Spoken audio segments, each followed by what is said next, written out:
Behind me is the Glacier Summit Hybrid. It's supposed to be the Goldilocks mattress of the Glacier lineup, and honestly, they may have nailed something here.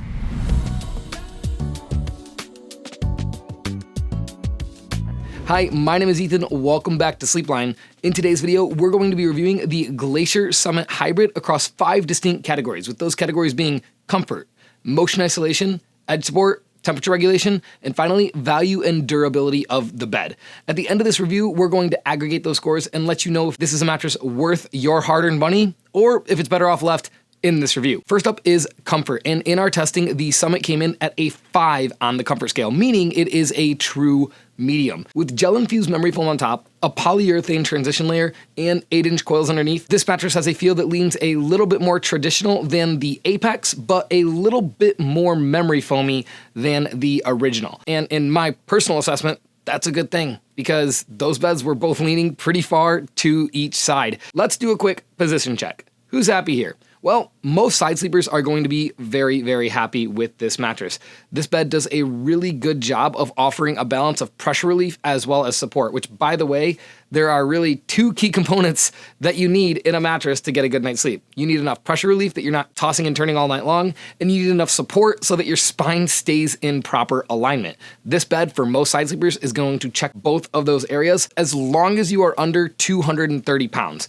Anyone over that, the coils here are just not going to be thick enough to offer enough support for you to actually have a neutral spinal position in the bed. So be mindful of that. Small to mid-size back sleepers are going to find that this mattress also serves them pretty well, though I will say you don't have a zoned coil system here. And because of that, this mattress may prove to be just a little too soft for mid-size back sleepers and above. Yeah, I know that kind of contradicts itself, but if you're teetering more towards smaller as a back sleeper, you're gonna enjoy this, and the larger you go, the worse that this bed is going to become, with the gray area being mid-size sleepers. Stomach sleepers, unless you have a very small profile, we would not recommend this mattress for. It is still just going to be a bit too soft overall. And without a zoned coil, you're really going to be feeling that in your lower back, and that's not something we want for you. Now, with all of that in mind, if you are a person that this mattress is recommended for based on your sleep position and your size, then the Summit is an 8 out of 10 in terms of comfort. Next up is edge support, and the edge support here is nothing special. It's not bad by any stretch of the imagination, but it's not like rock solid either. You can definitely see that the mattress is compressing under my weight, which, by the way, I'm 170 pounds. I didn't feel like I was sliding and falling off of this bed, but I really didn't feel super supported either. Now, this isn't a mattress that you're gonna be like sliding and falling out of. It's not like a water slide on the edges where you just kind of wanna fall out of your bed. That's not gonna happen when you're sitting or when you're laying. So if you were hoping to ride some slides, this bed's not gonna do it for you, which I think most people would consider a good thing. Now, the Summit's not gonna win any awards for its edge support, but it's definitely not going to be one that we name out as like, hey, this is like a bad thing about this mattress. At the end of the day, it really is just about average in this category, and because of that, we give it a 7 out of 10. And that brings us to temperature regulation. With a name like Glacier, you would expect that this thing would just sleep rigid or very, very cool. And unfortunately, like all the other beds in this line, it seems that the name is mostly marketing. Now, that's not to say that this bed sleeps hot, and it's not to say that they're not doing things to cool you down. It's just everyone in the market is doing things to cool you down.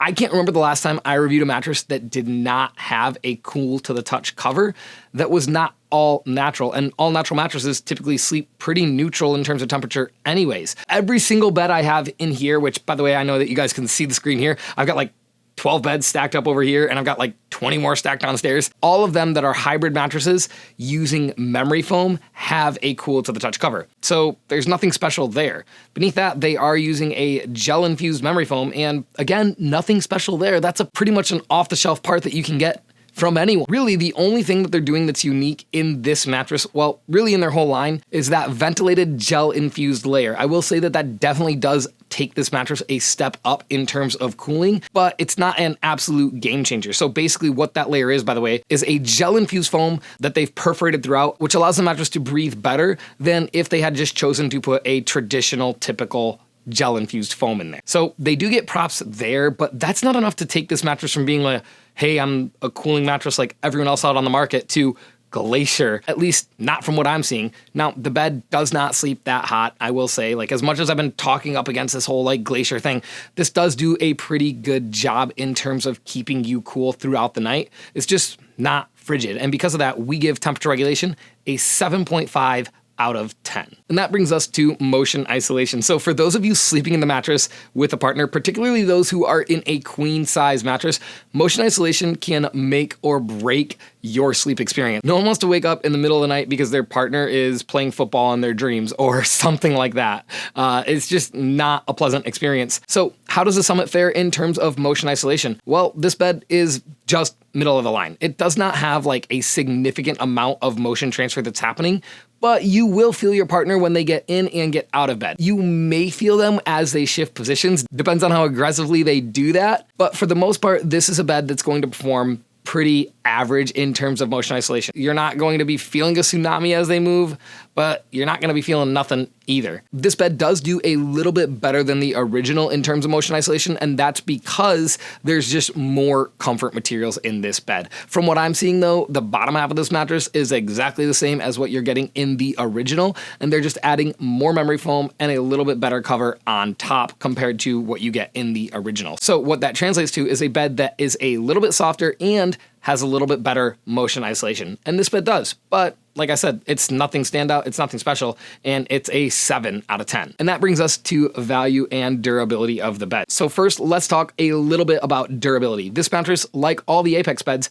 is really well constructed. There was no shifting in the foam layers, the stitching was done very, very well, and it just looked great right out of the box. Based on the components that they're using, we would say that a expected comfort life here is around 5 or 6 years before you might be looking to replace this mattress. And yes, I know, there's a longer warranty. I know that everyone says that. I know that if you've talked to a salesperson in a store, they've probably been telling you, hey, this bed will last you 10 years and this bed lasts you 15 years. The reality is that a warranty does not equate to comfort life. The truth is, mattresses are the most used piece of furniture that we have in our home. And like all things, they wear down the more you use them. Even though this mattress has a limited lifetime warranty, it's not going to last you a lifetime because general wear and tear is not considered a warranty claim, and the manufacturers all know that. They like to offer these super long warranties that cover a whole lot of nothing. You can expect about 5 to 6 years comfortably out of this bed. That is right around what most mattresses at this price segment last for. Now, you may get a little bit more longevity if you actually rotate your mattress. And if you're a person who doesn't replace their mattress that often, or you haven't replaced your mattress, you're like, hey, I've had mine for 20 years. What's going on? It's like, yeah, you'll probably keep this one a bit longer than that 5 or 6 years. But for your average customer, they're going to be looking at replacing this bed within that time frame.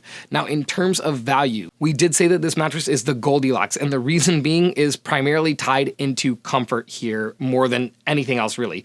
This mattress is designed to accommodate the widest range of sleepers based on its comfort. And that's not an accident. If you and your partner are looking for a bed that needs to be a compromise between soft and firm, or medium soft and medium firm, more likely medium soft and medium firm, by the way, this is going to be a really good pick that's going to keep you happy without breaking the bank at the end of the day. And actually, for most people, this might be a smarter choice than the Apex. Yeah, I know that mattress has more cooling technology, a zoned coil system, denser comfort materials, but in our testing, we found that it really caters specifically to side sleepers. This bed kind of caters to every sleeper. They say it works for stomach sleepers, but I would take that one with a grain of salt. And with all of that in mind, we give value and durability an 8.5 out of 10. So with all categories considered, the Summit comes in at a 38 out of 50, or a solid C, slightly above average. But I want you to know that here at Sleepline, we rate our mattresses on a little bit of a harsher scale because we think it's important to really highlight when a mattress does really, really well in a certain segment and talk about when it does really poorly in another. You're not gonna find average reviews from us over 45 or anything like that. In fact, the average review comes in right around 35 out of 50, or a 7 out of 10 to translate it easily enough. This bed here does a little bit more than that, and in my opinion, this is the best mattress for most people inside of the Glacier line. And it actually competes really, really well with some of the other big names in the industry. So yeah, that's it. That's our review. I hope that you got some value out of this content. I hope that it provided some good information for you. And if you did, please go ahead, leave a like, comment, and subscribe below because it makes a world of difference for us. Anyway, my name is Ethan. Thank you for watching this video, and we'll see you in the next one.